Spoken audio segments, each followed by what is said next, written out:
So welcome everybody to our T-minus webinar discussion. And tonight, I'm so pleased to announce that and to welcome our very special guest for tonight's webinar, which is Bridgitte Harley. Now, Bridgitte Harley is an audiologist and hearing aid consultant at the Hearing Clinic. Bridgitte was also awarded the title of the 2018 UK Audiologist of the Year. Now, I'm really delighted to welcome Bridgitte. Thanks ever so much for sparing your time. I know that you're incredibly busy and you've been wonderful and you're giving your time freely. Thank you very much. And we shall begin the session. Thanks, Bridgitte. Hi, good evening, everyone. Hi, Rupert. And thank you very much for inviting me on here tonight to chat with your audience about hearing aids and tinnitus. I'm very excited to do this talk and also, to share with you what we get up to here at the Hearing Clinic in Hertfordshire, but equally to learn from your audience as well, because we are always keen to improve ourselves and to learn from the wider community. So I'm really looking forward to our questions and answers at the end of the session. So I'll just jump in by giving everyone a quick introduction. By the way, I've done some slides because I know that some members of the audience may have hearing loss, and some of the audience might also have some auditory processing difficulties or auditory processing disorder. So I thought it would be nice just to have some visuals to go along with the storyline. So I hope that's okay for everyone. Okay, so I'm sure you can hear that I'm South African. So last century, which feels like many, many moons ago, I went to Stellenbosch University, and at the time they were running a course which was a dual course of audiology and speech language pathology.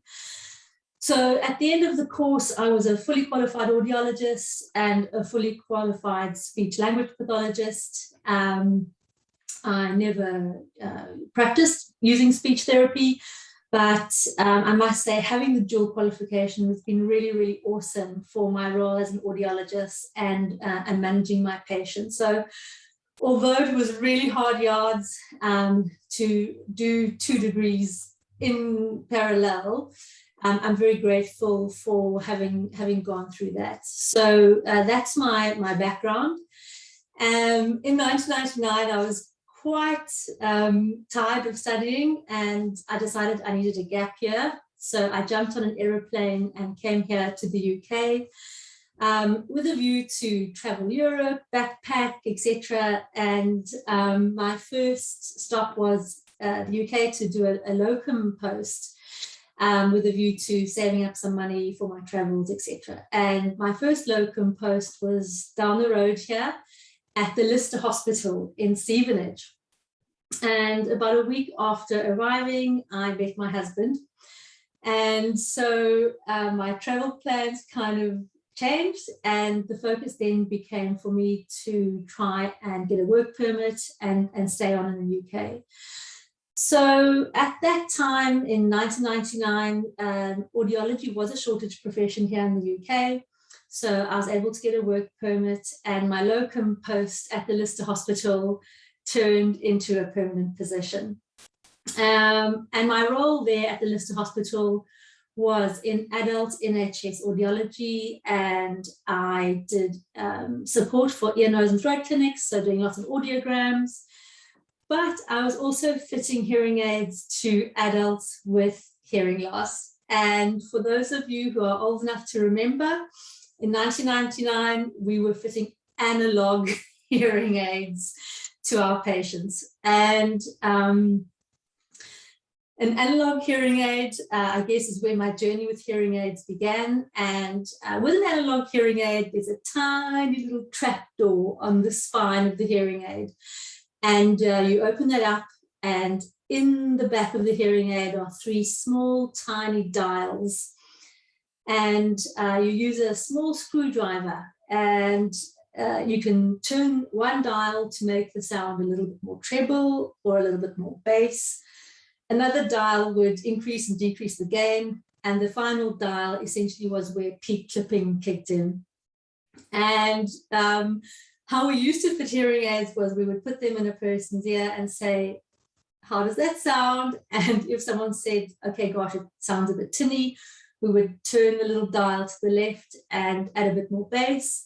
And if they said, okay, no, it's a bit muddy, we would then turn the dial to the right. And so that was pretty much it. You had a screwdriver and 3 little dials in the back of a hearing aid to try and shape that sound for a patient. Anyway, in 2001, I joined Oticon. So for those of you who don't know, Oticon is a hearing aid manufacturer. And at that time, we're already producing digital hearing aids that were mostly being fitted in the private sector. So my opportunity at Oticon really was a chance for me to get my head around what is digital signal processing, what is a digital hearing aid, what is programming software. And I was very, very grateful because it was my chance to take a deep dive into the deep workings of hearing aids and become familiar with all the things in the background that one can program to shape the user experience of the person wearing the hearing aids. So I had lovely conversations with the researchers at Eric's home. We went to Copenhagen, and I kind of turned into a little bit of a hearing aid geek during my time there. So it was a great opportunity to learn about hearing aids. Around that time, also, 2 very, very important things happened on the UK audiology landscape. One was the introduction of the newborn hearing screening program. Before the newborn hearing screening program was introduced, children would go with their mothers at around 9 months of age to their health visitor. They would sit on their mum's laps, and the health visitor would come around and make some sounds behind the child. If the child turned around to look for the sound, then great. But if they didn't, then the child would be referred through to the audiology department for assessment for hearing loss. And that sort of screening method wasn't that robust at picking up hearing loss in children. But secondly, it was very, very late to figure out that a child has hearing loss. What we know about the auditory system is that it's the gateway to language, or spoken language, and speech. And the auditory system has to be functioning optimally to allow the natural and timely development of all these systems, music, language, speech, etc. So we really do need to catch hearing loss at birth and fit hearing aids within a couple of weeks, actually, of that baby being born in order to maximize that neural plasticity in the brain. So they replaced the 9-month check with a test done in the hospitals using something called otoacoustic emissions, which we will talk about a little bit later. And the other massive thing that happened on the UK audiology landscape was MHAS, Modernizing Hearing Aid Services. So this was a huge government-wide, country-wide initiative to move NHS audiology departments off of analog hearing aids and onto digital hearing aids. So my role at Oticon was to go along to the audiology departments and teach audiologists about digital signal processing, how to program, what is a digital hearing aid, what is compression, and all these little things about getting a good sound for patients. So it gave me a good chance to see various departments, how different departments manage their patients, and how service provision varied from hospital to hospital. And then my other role at Oticon was to support private hearing aid dispensers in using the latest digital hearing aids that were being released by Oticon. So that gave me an opportunity to learn a little bit about other hearing healthcare provisions. So yes, we have the NHS to offer hearing healthcare services, but there's also this other provider on the landscape, private hearing care. So it was a nice insight into how that is also there to support people in their journey to better hearing. Around 2005, I started doing a little bit of private work, supporting ENTs in their private clinics, doing audiograms and so on, but it was very much a part-time thing. And then in 2005, I decided to go back to the NHS, and this time it was into a pediatric department.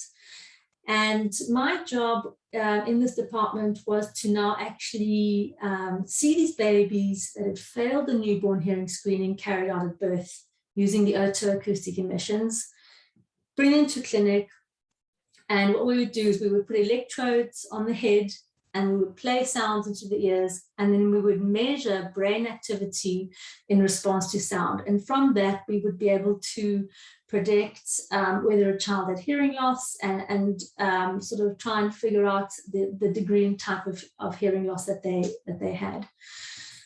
And obviously following on from that means early identification needs early intervention, and the intervention for hearing loss, of course, is hearing aids. So this then took me into a further deep dive, if you like, into the very, very careful and accurate programming of hearing aids. Mrs. Smith can say, oh no, it's a bit too loud. Oh no, it's a bit too tinny. I don't like the sound of that hearing aid. But a newborn baby cannot give you that kind of feedback. And secondly, the hearing aid has to very much deliver to the brain the full range of speech sounds across a range of environments. The hearing aids have to be able to process soft speech, medium speech, loud speech, and the maximum power output of the hearing aid had to be safe to ensure no further hearing loss to that baby. And then, of course, this very fine monitoring to make sure that that child did acquire the full range of speech sounds and age-appropriate language. So this is where my hearing aid knowledge, if you like, the geek in me had to go into hyper careful mode, hyper precision mode, to really look at the fine end programming of those devices to make sure that this child was not held back in any way and that the programming was safe. Anyway, in 2011, an opportunity came for me to work at UCL as a lecturer. And the two modules I taught on were adult oral rehabilitation and amplification and clinical practice.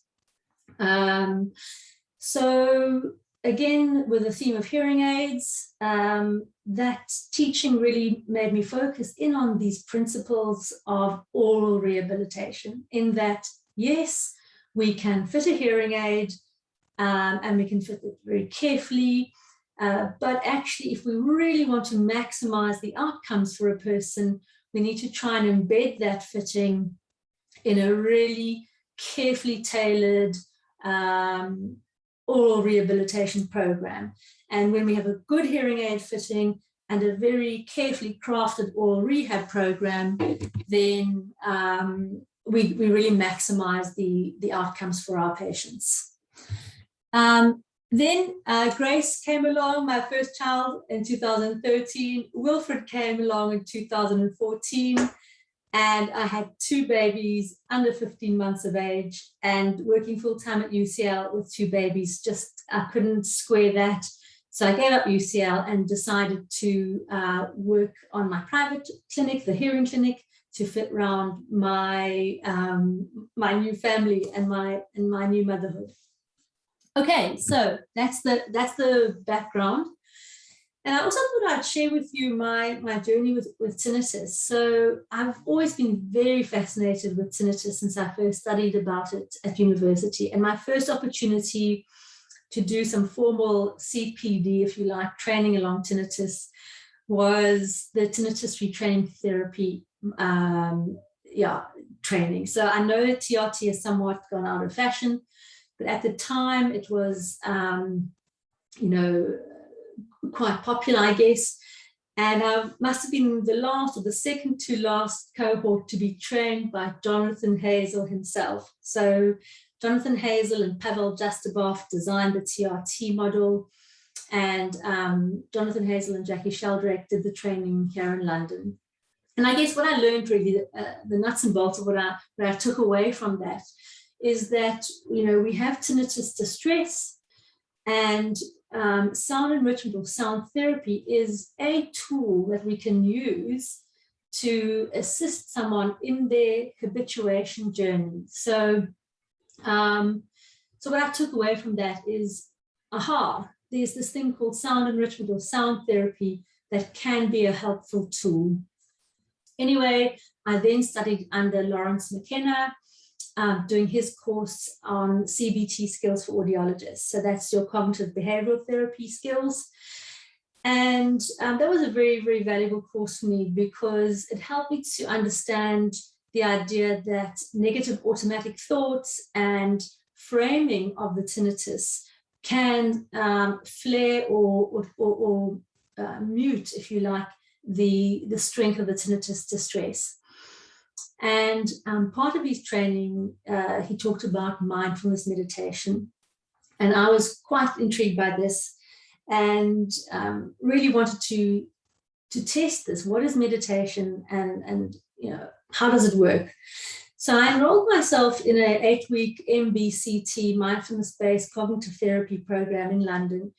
And basically you meditate every day for 8 weeks. And I was absolutely fascinated by the effects that it had on my thought processes, how I was thinking, how thoughts can be like a toddler just running around in the mind, and to have an awareness of that, and how this awareness can still the mind, if you like. So when I talk about mindfulness with my patients, I can talk about it with conviction, and I can talk about it with confidence because I have that self-experience of the benefits of mindfulness. It is hard work. It takes it's hard yards to get it going, but once one gets going with mindfulness, it's very helpful, and I still use mindfulness in my life today. Anyway, also did a master's level course at Bristol University, and of course continue to drop in into the BTA conferences when I can, and doing some other courses. Okay, so so this here is just the final piece about me, and I do talk about this openly because I personally have had 3 episodes of tinnitus, and I have lived with the full force of tinnitus in my life. And my first tinnitus episode was about 13 or 14 years ago. We were in Italy along the Amalfi Coast, and if anyone's been to that area, there's about 1,000 steps from the road. It feels like 1,000 little steps to get down to the coast where the little restaurants are. And I had a raw seafood starter, like a seafood carpaccio.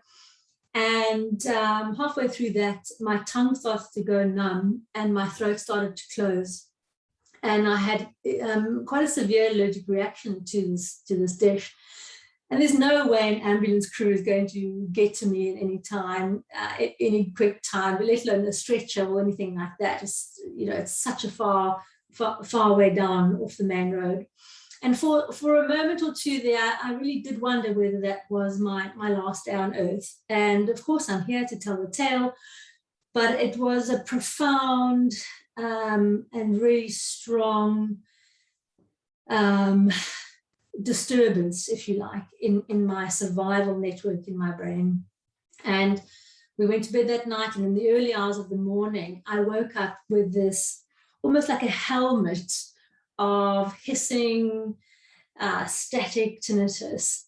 And it was absolutely omnipresent and definitely a sound unlike any other sounds from my environment. And that stayed with me for about 18 months, and I finally habituated to it. Then when Grace came along, we had some very stressful times in the newborn period. That's us readmitted to hospital in the top picture, the blue hospital curtain there. And the hangover, I guess, of that experience was that time around breastfeeding, I would get extremely stressed, and I would get this bilateral tonal tinnitus that would be present for about half an hour before breastfeeding. It would last through the feeding and would finally dissipate after I'd known she'd taken off on enough fluids and nutrition. And then Wilfred came along, and the same thing happened.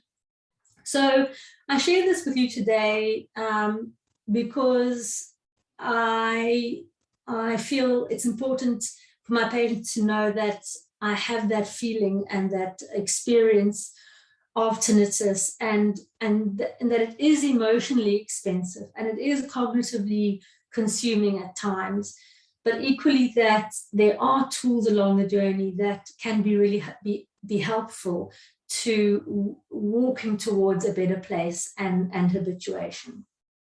Okay, so that's my story. Now I'm going to jump into what we do here at the Hearing Clinic. So I just want to make it really clear that this is what we do. This is not perhaps what's done everywhere. It may or may not be available in your local NHS department or local private hearing aid centre. And certainly there may be clinics that do things better than us too. So this is what we do, and I'm going to go through some stories and narratives now using very broad brushstrokes with the view to telling a story. So if we can just bear that in mind, that I'm going to be using very broad brushstrokes as we go through this. Okay. So into hearing aids themselves, I want to first just take a moment to set the stage of the auditory system, because when we look at this tool of a hearing aid, which for me in my mind is like a miniature ear computer, I want to maximize the technology in that little computer to affect as much of the auditory system as I can. So we want to look at the auditory system as a pathway that feeds language, feeds speech and music, and therefore cognition and thinking and all these very sophisticated things that we do as humans, but also to look at our auditory system as a system we share with all mammals, which is that it is our early warning detection system.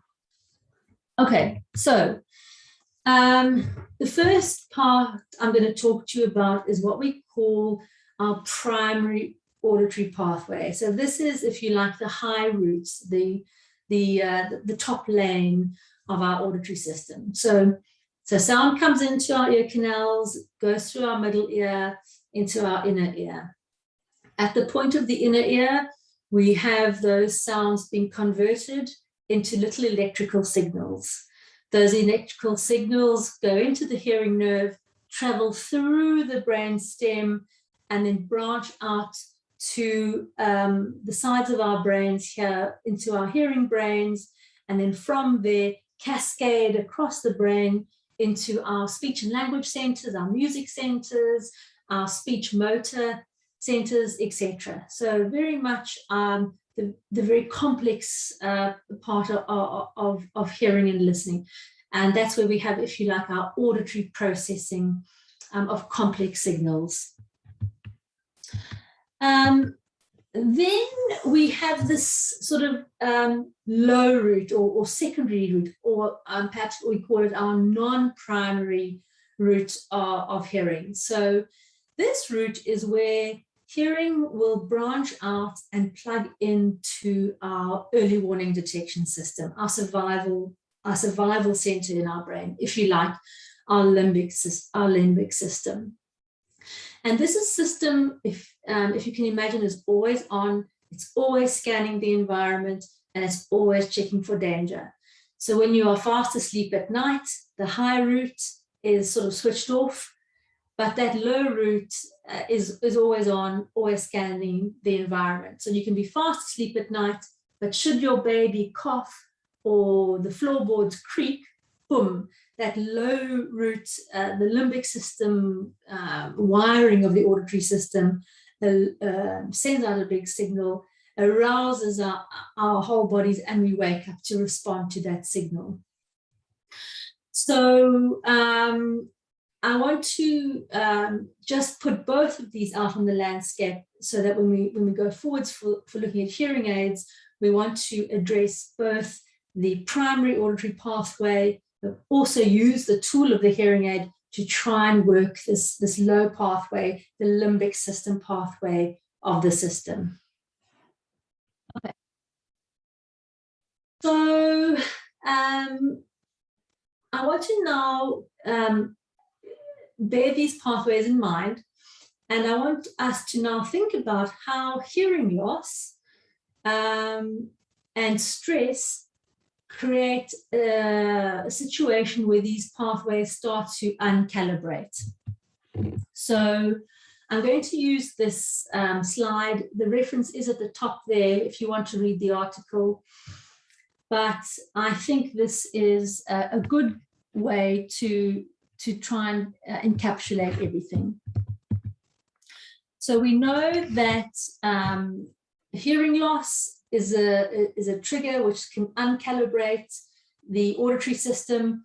We know that stress is a trigger that can uncalibrate the auditory system, and both hearing loss and stress can therefore trigger tinnitus. So my tinnitus was triggered primarily by a massive stress response.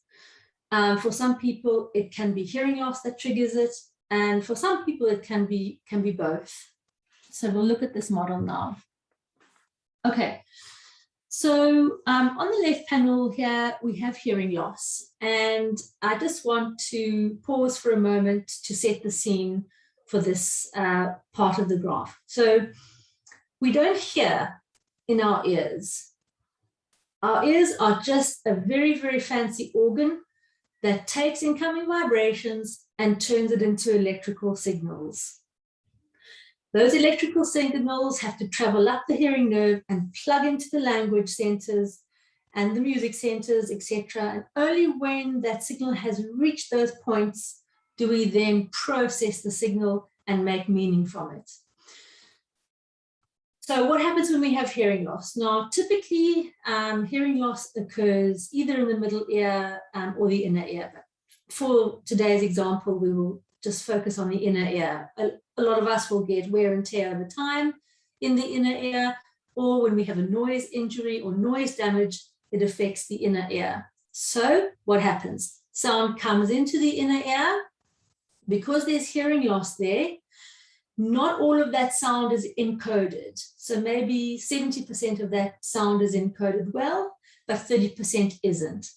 So perhaps the vowel sounds of the speech are encoded well, but perhaps the consonant sounds aren't encoded very well. So what travels up the hearing nerve and plugs into the language system is a signal with data that's missing.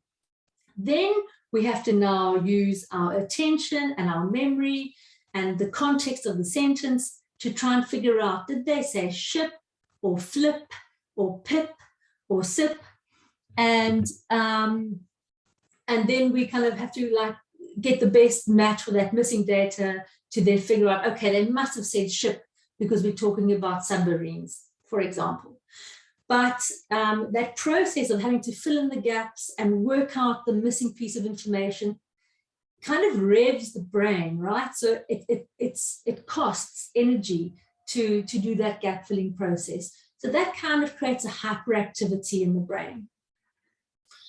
And if you can imagine that it sort of stresses out this high pathway, the primary auditory pathway.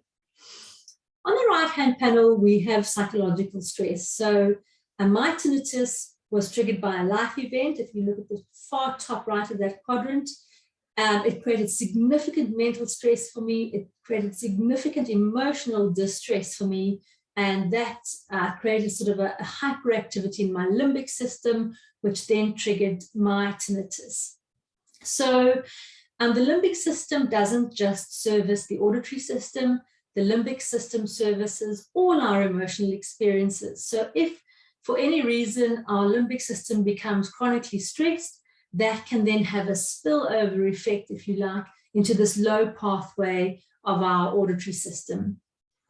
Okay, so what we want to do now is think about both of these pathways and look to see how a hearing aid can be maximized to work both pathways. Okay, so I'm going to pause there and see if anyone has any questions.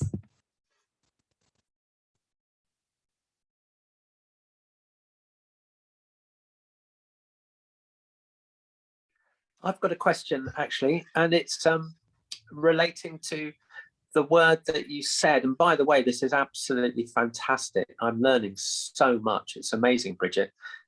You are so knowledgeable. And I was sending a message to James just a minute ago, just saying, if I was really looking for somebody to help me, I would want to see somebody exactly like yourself, because I would feel incredibly entrusted in your company and in your professionalism to be able to understand my situation with my own tinnitus. So yeah, this is fantastic.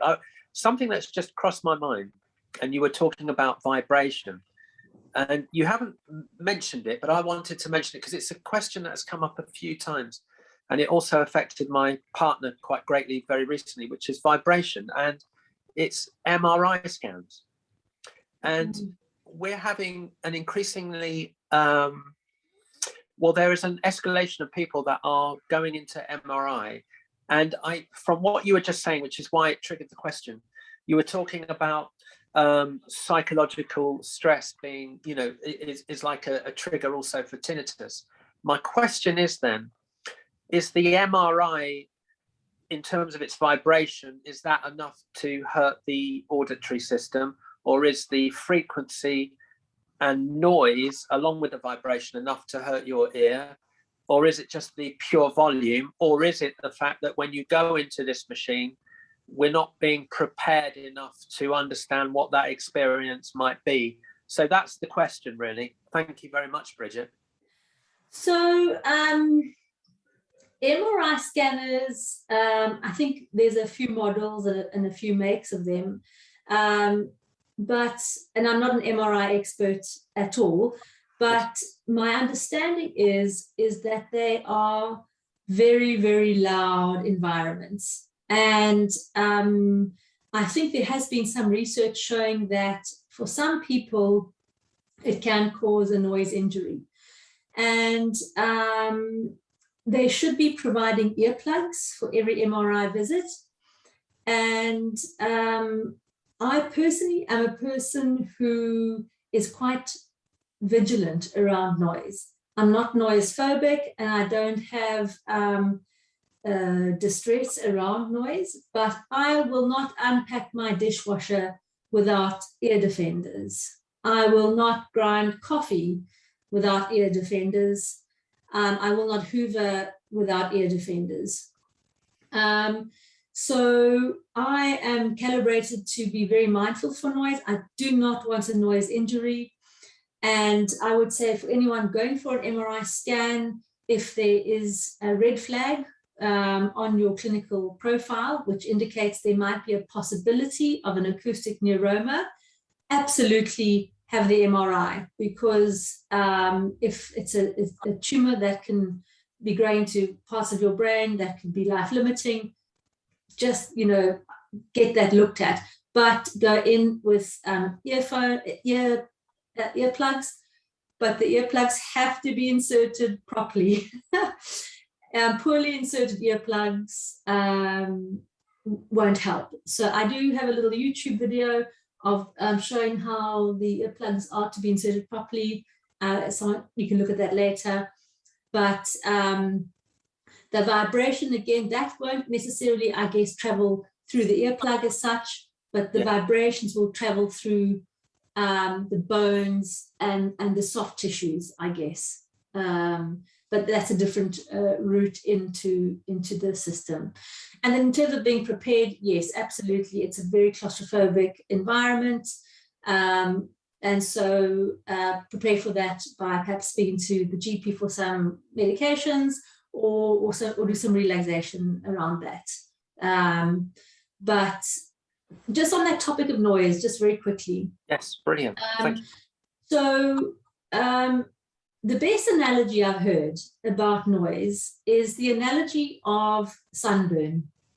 Now, some people can sit in the sun all afternoon and they just go browner and browner and browner, and they never burn, they don't get moles, and everything's fine. Other skin types like mine, I can be in the sun for 10 minutes and I'm burnt and I've got freckles and, you know, skin cancer and the whole 9 yards. And it's a bit like that with cochlears. Some cochlears can endure quite a lot of noise or noisy environments. Other cochlears can have one noise injury, and there's a noise injury. So we have no way of testing to say, okay, your cochlea can handle noise quite well without any after effects, and yours can't. And because of that, I think we need to be a bit more aware of harmful sounds in our environment. I've tested both my parents' hearing. My mother's hearing is terrible. I fitted her with hearing aids. My dad's hearing is not too bad. Genetically, I don't know which way I fall, but I'm not going to chase away my inner hair cells faster than necessary. So I will go to the movies. I wear earplugs. I wear earplugs on the tube train. It's too noisy. I wear them in the gym. I hate the sound of weights being dropped. So I think, you know, prevention is a really important concept. So prevention of a noise injury in the first place, but also prevention of further noise injuries if someone's already had a noise injury. That's fantastic, yeah. Bridget. I have other questions, but I'm going to let you carry on. Because you've pretty much answered about 5 questions in that little round, which is superb. I was going to talk about, you know, the vibration. The only time, just very briefly, that I would wear earplugs. So I try to, in a sense, because I had hyperacusis quite bad. I don't know, but it was because I was using it a lot. So I was using headphones a lot. And I'm not saying that you definitely shouldn't, because once you get past that stage when you are beautifully habituated, you can then find a really safe and comfortable psychological balance that partners the tinnitus. I would say that I only really wear the earplugs now when I go on an aeroplane, only purely just because I quite like traveling and I like the aeroplane, and sometimes it's just a bit noisy, or it's exactly what you're saying with the washing machine or something like that. A clinking glass next to me is just going to be a little bit upsetting, not going to hurt me. So it's just more for the pleasure really of travel. I definitely on the tube train try not to wear the earplugs these days, but that's only for me because I find that really helps keep the hyperacusis at bay. But you've answered everything. It's great. It's wonderful what you are talking about, and it really resonates with me. And we've just had some really beautiful comments, and it's really resonating with the group that are watching as well. Bridget, please carry on. No, thank you. And I'll just finish off by saying that I think when we look at earplugs, right, we have to try and consider this idea of a dynamic range of hearing. So at the bottom end of that dynamic range, we have the auditory system picking up, you know, the tiniest sound, a tap dripping, the rain on the ground, etc. And we want our ears to be as open as possible, because in fact the ear itself will add gain, internal gain, to boost that signal, to make it more available to the auditory system and to the brain. But at the other end of the dynamic range is the loud end of hearing, and it's at that level where things get noxious. And so I won't use earplugs because I worry about this part of the dynamic range of hearing. I use it to avoid the noxious end. So yeah, so that's where they come in. Yeah, okay. So next part is here. Okay, so because we're a private clinic, we can pretty much dictate how we run things here, and we offer a very bespoke and tailored service. And in order to deliver that, we really want our patients to come to their appointments having carefully thought about what they want to achieve by coming to visit us, what they want to get out of the time, and what they want to get out of their investment. So we send them a booklet a few weeks before their appointment, which will have various information in there, including what tests we use, so that they feel, okay, I know what to expect, but also that they can think about carefully about their hearing and their tinnitus and how it's impacting them. So this is filled in beforehand, and then they come to clinic. And the other thing that we do after we've discussed this information they filled in is really to take a deep dive into that individual person's auditory system and their tinnitus. And we really need to spend a good half an hour, 40 minutes talking about this, so that in the back of our minds as clinicians, we can start to shape their individualized management plan. Okay, so how we work here is we work along the principles of person-centered care. So person-centered care is a model of healthcare provision which incorporates certain principles, like involving family and loved ones, using open-ended questions, assessing individual needs and preferences, using empathy, etc. So it's a formula or a methodology, if you like, of dealing with patients. So it's not the medical model. We do not use the medical model here, where doctor knows best. No, we use a model where we partner with our patients. We are curious, we have an open mind, and we have a collaborative relationship, because ultimately patients know more about their own tinnitus experience than you would ever know. It's just, yeah. So we really have to try and explore how is the hearing loss or the hearing and the tinnitus impacting on this person's work life, how it's making them feel in terms of their spiritual life, how is the hearing loss impacting their thinking and their concentration and their tinnitus.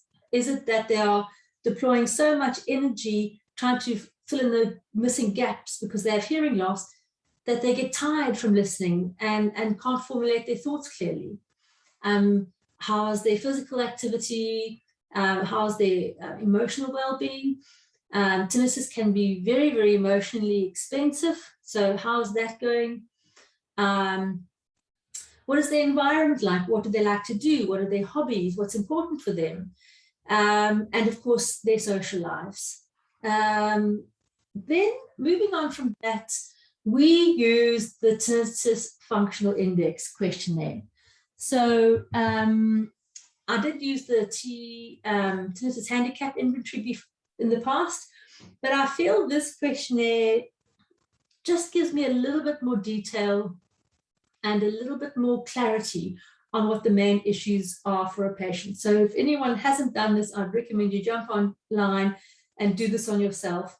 And then what we sometimes do is repeat this, say 6 months down the line, and try and see that these scores have come down as a kind of outcome measure of our treatment that we've been doing.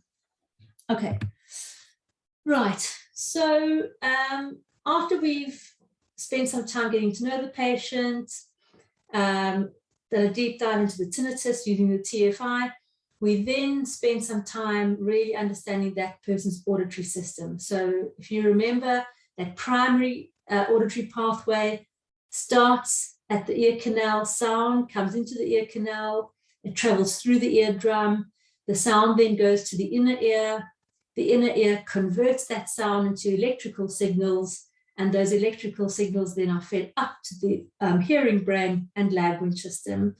So essentially our diagnostic process walks through that whole primary auditory pathway. So with the outer ear, we use video otoscopy, which is a camera, and we have a nice big image of the ear canal and eardrum on screen.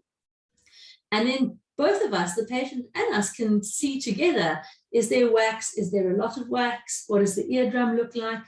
And often it's really reassuring for a patient to see that actually, sure, they may have experienced extreme pain from that noise injury, but in fact, the eardrum there's no perforations, and it's a lovely, healthy, in a lovely, healthy state.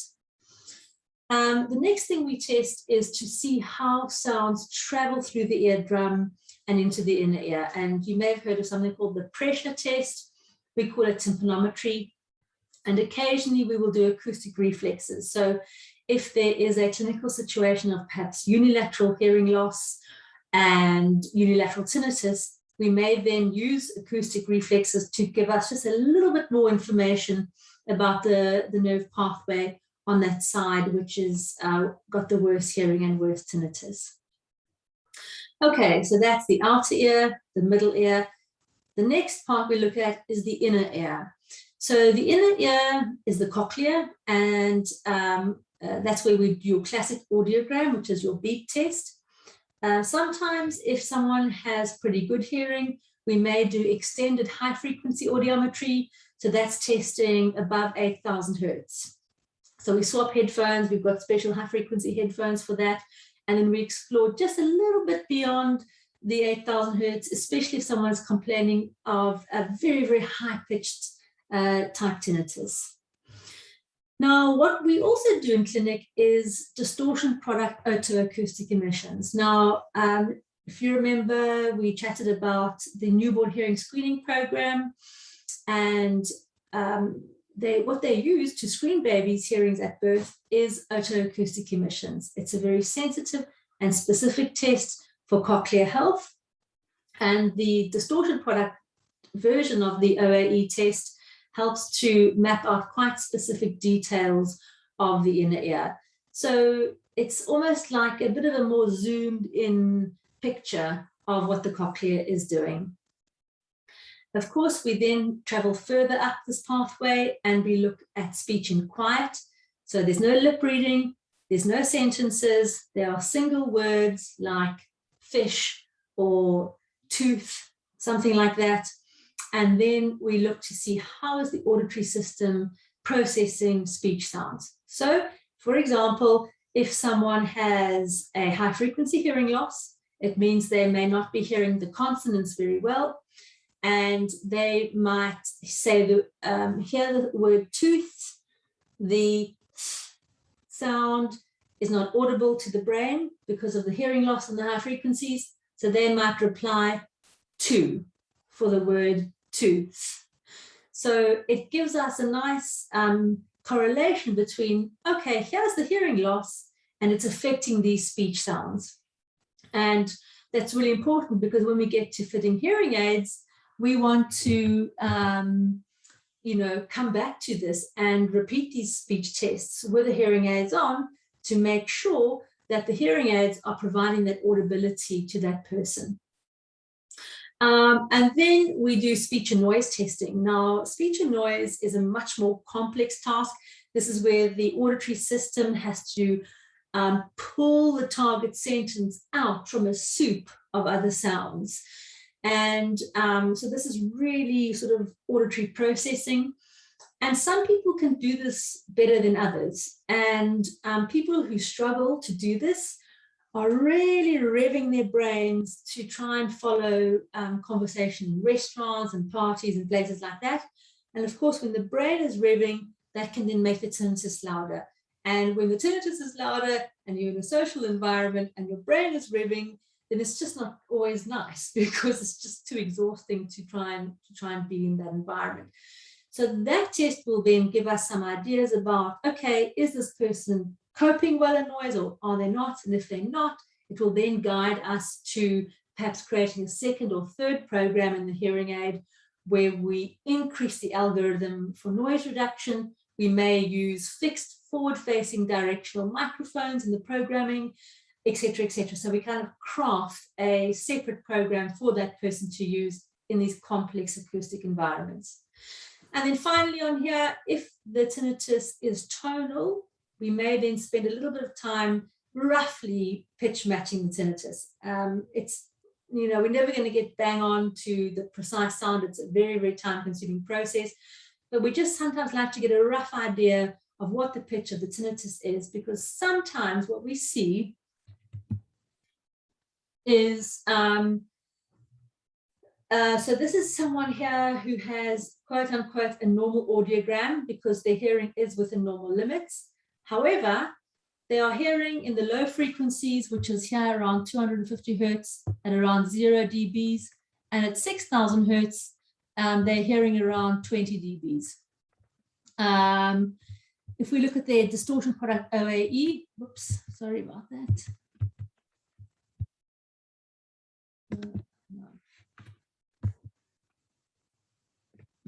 Sorry, let me just quickly.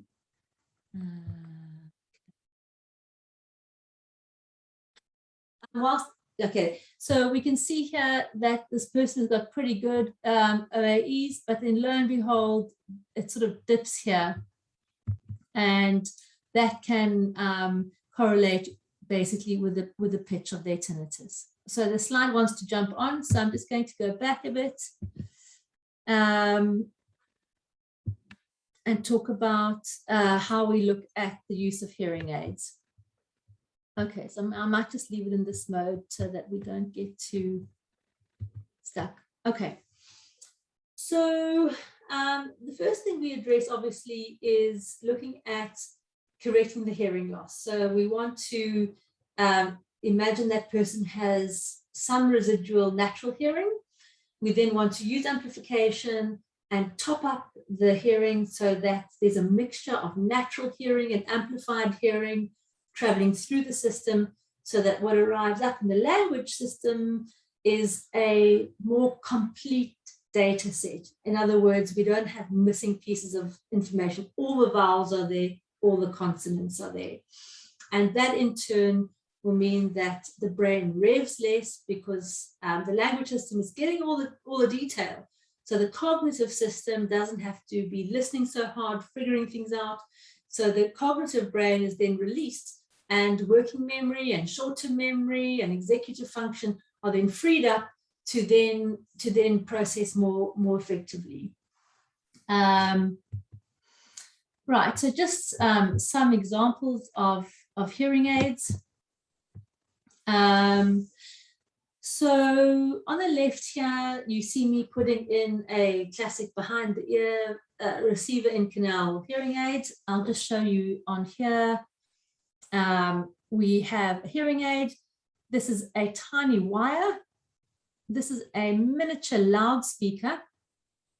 So I don't fit the ones with a thin tube. I prefer this type because the sound is not being forced down a thin tubing. Instead, the sound comes out of this little speaker and into the ear canal. These little domes, which hold the hearing aid in the ear. There's loads of holes around the dome, and that allows a combination of natural sound to come in and out of the ear canal, and mixed into that is the amplified sound from the hearing aid. On the right, here you see quite a niche product. It's called the Lyric. This is essentially fitted 4 millimeters from the eardrum. It stays in the ear day and night for 10 weeks. It then eventually goes flat, and it's removed under a microscope, and then a new one is put in. So if someone has a lot of problems with manual dexterity, they can't change batteries, or they can't raise their hands to put a hearing aid in, or they have high anxiety at night, so when the hearing aids come out, they can't hear if someone's creeping around the house, they can't hear their dog, they're not sure if they can hear the doorbell ring. And by having this in all the time, it's as if the auditory system is working 24/7. So just a very different hearing aid, I guess, that is available on this landscape of hearing aids. Okay, so hopefully this will move to the next slide. Yes, okay. I'm going to try and go big again on the screen. Let's hope it doesn't crash.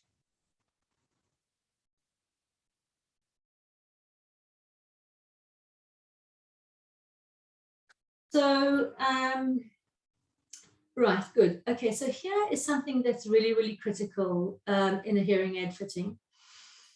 So this is a procedure called probe microphone measurements or real ear measurements. So on the right panel, you can see Trisha is feeding into my ear canal a very, very tiny, thin tube. And that is what we call a probe microphone. And essentially that sits just in front of the eardrum and records live what's coming out of the hearing aid. So when we fit our hearing aids, we want to be very, very, very exact and precise in terms of the area and the frequency of hearing that we are correcting, especially if the tinnitus is tonal. We really want to hit that spot, so to speak. So that goes down, the hearing aids go on, the hearing aids will then process sound, amplify that sound, deliver that sound into the ear canal, and this little microphone records essentially the dosage of sound that's about to go into the auditory system. That is fed back to the computer, the programming software, and then you can go into the channels, which are a bit like graphic equalizers really, and then shape the frequencies exactly so that you can ensure there's enough amplification for soft sounds, but equally importantly, that loud sounds are safe. So if you are going to invest in hearing aids, please make sure that the person who's going to fit them fits them using probe microphone measurements. Unfortunately, very few people in the private sector have this technology or know how to do these measures. But if you have tinnitus and you really want to get the best outcomes, really try and ferret around and find someone who can fit using this method. Okay, so we've spoken about this hearing aid and this ear computer and its capacity to amplify sounds, fill in the gaps so that that primary auditory pathway can process sound optimally and come back into correct calibration. Now, we also have within these devices Bluetooth. And Bluetooth-enabled devices, it's not available in all hearing aids, it has to be a Bluetooth-enabled hearing aid, means that we can now stream audio using Bluetooth into the hearing aids. So the hearing aids can also therefore become ear-level sound therapy devices. So, you know, classically we may have a bedside sound generator or play some sound from a speaker. But of course, as soon as you move away from that, you move away from your sound therapy. And the idea really of using that streaming capability of the devices is to work on this pathway of the auditory system, looking at reducing the psychological stress and therefore bringing down the arousal of that system and hopefully therefore bringing down the disturbance of the tinnitus. So we have quite a few apps available that can deliver sound therapy via Bluetooth into the hearing aids. And also, of course, because it's audio, I can stream through one's daily meditation. So this is the meditation that I use. And so that person can wake up in the morning, put their hearing aids on, restore sound to the auditory system, make their cup of tea, whatever it is, and then go and do their meditation without having to disturb anyone else or change devices. And because the signal is coming through into the hearing aids at a pre-amplification stage, the speech of that meditation is then shaped according to that person's hearing loss. So in other words, that meditation will then be delivered into the hearing brain with those consonants topped up. So again, we're not revving the system to try and hear carefully what the guided meditation is all about. Okay, so just to summarize, we have these little ear computers. They are very, very flexible. On the one hand, we can use the amplification, the noise reduction, the speech enhancement, the directional microphones, the channels, the frequency shaping, and the programming to treat hearing loss, which then reduces the strain on that top pathway of the auditory system. But we can also use the Bluetooth capabilities inside to stream audio from external sources to go about sound enrichment, masking, sound therapy, and other meditations. Okay, so I'm going to stop there. And before we move on, any questions? Okay, I've got quite a lot of questions, but what we're going to do, I believe, is we're going to come back in the new year for part 2.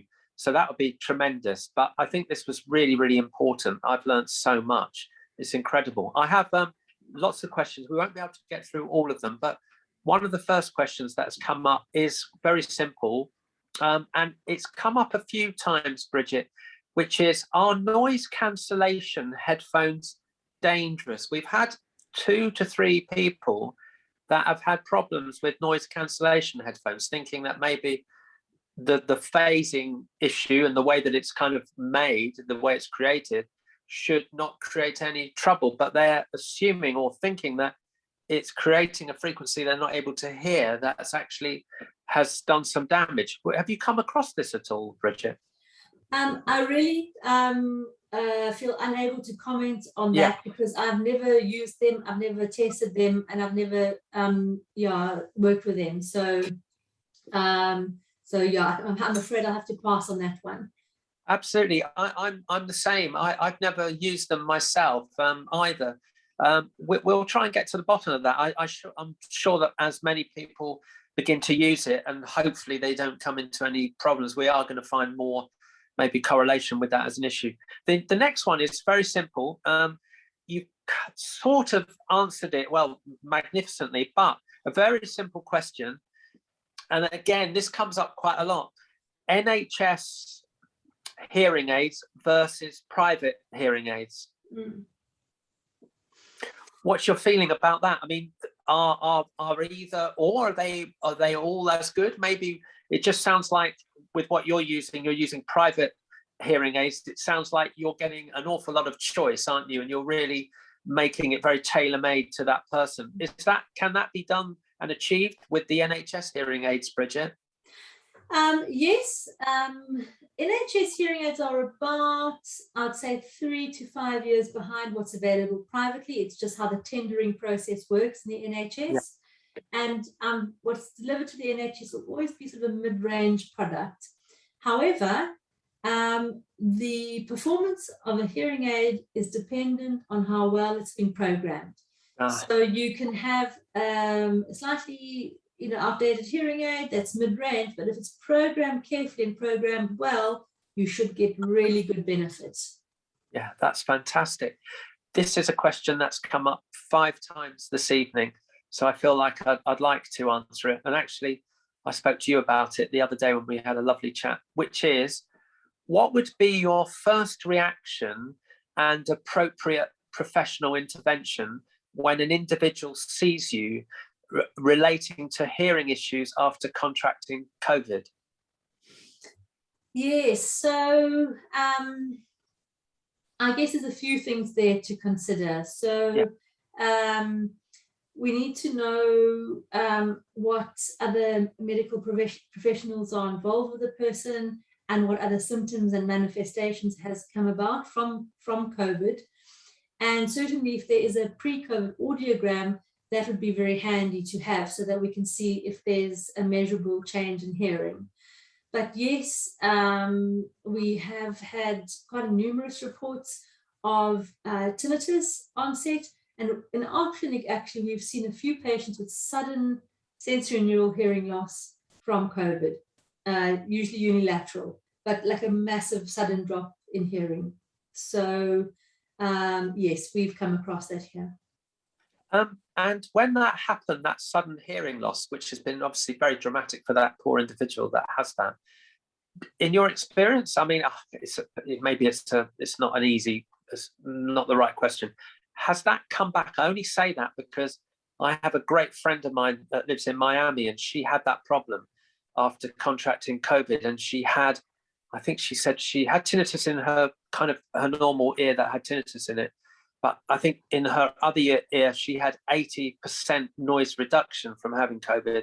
But after, actually, she thought it might have been fairly permanent, but it came back. She got all of her hearing back that she had before. So it was restored. So have you found that there's a kind of a happy end to that story? Or yeah. So I think this is a very important take-home message for everyone listening here. Yeah. And tell your friends, tell everyone that you know. A sudden sensory neural hearing loss is an audiological emergency. Okay, it's an emergency. And that means you have to get in front of an A&E doctor or an ENT or a GP, and they have to give you steroids straight away within about 24 hours. I think 48 hours, I think, is the maximum time window. Massive dose of steroids, and that may help. It doesn't always, but it may help.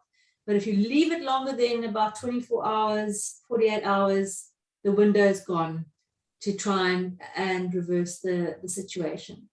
So I think that's the take-home message. It's something that's managed by ear, nose, and throat. They prescribe the medications. They sometimes give a steroid injection through the eardrum, actually. They put a thin injection through the eardrum to deliver it straight to the cochlea. So it is not really kind of under my field. It sits under ENT, but the take-home message is don't wait a week to see your GP to talk about it. Get to A&E and get seen to as soon as possible, because you've got this tiny window to get steroids in. Wow, thank you very much. And the other one is I guess it would be the other kind of aspect to it, which is we're having people as well that have maybe had a reaction to either the first or the second one of the doses of vaccines, and so they're having issue sometimes with hearing and tinnitus. So would that be a very similar type of thing to do as well, Bridget? Would that be to go to contact your doctor and maybe the same type of thing happens? So would you say that's almost quite similar? Yeah, and yeah. If it was me and that happened to me, I definitely wouldn't say, oh, maybe I need to wait for the vaccine to settle. Yeah. I would just, make that move and speak to an ENT or go to A&E or have an emergency appointment with the doctor. Please. Yeah. Yeah, thank you very much, Bridget. Thank you. We're having quite a lot of these discussions with people on both of these issues. It seems to be very prevalent at the moment. The other one here as well, this is relating to the MRI. That seems to be a very hot topic tonight, Bridget. The question is, should we push for a CT scan with tinnitus in case of an issue with bones in the inner ear or anything else? And what would you say to someone who is concerned about having an MRI CT scan in case it exasperates their tinnitus? And yes, that's right. Yeah, so I think it's all about kind of the exploration of what is there that we can't see with our otoscope and our testing, I guess. And if it is that the outcome of the investigations is going to discover something worrying like an acoustic neuroma, then that's quite a serious thing to have on one's personal landscape. And then one would have to, I guess, weigh up the risk of tinnitus getting worse. Yes. But then I suppose living with the fear of not knowing, I guess, is a stress in itself. Yes. Which can simmer along underneath stress response. So I think it's a very personal choice, and it's something that one needs to have in discussion with neurology, ENT, and so on. And at the end of the day, it has to be that balance, I guess, between, you know, what is the burden of going either way. Yeah. Thank you. That's brilliant. We've just had a little message from Sally Tewksbury. I hope you don't mind me mentioning your name, Sally, because I know you're very vocal about this issue. But sadly, Sally has said that her GP wouldn't see her for her tinnitus until 8 weeks post-COVID, and that's how she got her tinnitus. So I guess what you're saying is that you really have to press upon the medical establishment, don't you, really, to try and really get some answers quite quickly. Yeah, I think they may look at tinnitus differently, but certainly when we look at this audiological emergency, it's the sudden sensory neural hearing loss, the sudden drop, significant drop in hearing. That's where we really want to jump in with the steroids. Yeah. That's fantastic. Thank you. I just have one more question, the last one, and it's a question which I think is a lovely question, actually. That's come from one of our community. And they would say, what is the true purpose of sound therapy? Is it to distract or to desensitize, or is it both? I think it's a lot of things, actually. So when we look at types of sounds, so if you imagine someone's scraping their nails down a blackboard, or you imagine gentle rolling waves, that's going to trigger very different limbic system arousal, right? And so when we look at sound therapy and, rolling waves, gentle rain, forest sounds, these types of sounds are designed in such a way that they lower the arousal of that limbic system. So they kind of help to just lower that energy level. So that's one tool for sound. It can be complete masking. So some people just need a break from their tinnitus. They just need to get the fire extinguisher out, make a fire break, and have a day off. And so they may then wish to completely mask their tinnitus for a short period of time. For other people, it's about creating a distraction. So just mixing in the tinnitus evenly with other sounds, so that the hearing brain can switch. So it can switch between paying attention to the tinnitus to something more neutral and pleasant. So I think sound enrichment and sound therapy is a multi-tool. It's a bit like a Rubik's Cube, I guess, and you can switch it up and use it in a way that's going to work for you. It's a tool. It's a tool to help, I think. So in terms of desensitizing, we don't want to be plugging the ears too much for soft sound. So if we look at that dynamic range of hearing, if we are plugging the ears and we are living in this very quiet house, then the central auditory gain is going to be going up and up and up and up, and potentially possibly leading to some changes to our loudness maps in our auditory system and sort of exacerbating hyperacusis type symptoms. So sometimes putting in a little bit of low level sound can help to just settle that back down. So I think it's really, it's a tool. It can be used in a few ways, and it just depends what you need from it in that moment on your journey. That's fantastic.